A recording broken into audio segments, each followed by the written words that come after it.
আল্লাহ কবুল করুক, বলি আল্লাহুম্মা আমিন। পাশাপাশি আমার এই ভাইটার জন্য একটু দোয়া করি। বাসায় দেখা হয়েছিল খানা খাইতে গিয়ে, তো ভাই দোয়া চেয়েছে, আবার নগদ কিন্তু অর্থ দিয়েছে। আপনারা গুনেন, 1 2 3 4 5 6 7 8 9 10। কত টাকা দিছে? 10,000। জোরে কোন মারহাবা, আরো জোরে মারহাবা, আরো জোরে মারহাবা।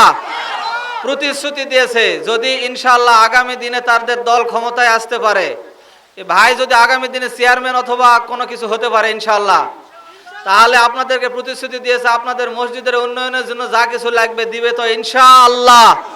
কি রাজি আছেন তো আপনারা সকলে? সবাই দিনের পক্ষে থাকবেন, কোরআন যেখানে আছে আমরা সেখানে থাকবো, রাজি আছি তো? ভাইয়ের জন্য আমরা দোয়া করি, আগামী দিনে ভাইকে যেন আল্লাহ পাক রব্বুল আলামিন ভালো একটা পরিবেশে সুন্দর একটি চেয়ারে যেন বসায় দেয়, বলে আল্লাহুম্মা আমিন।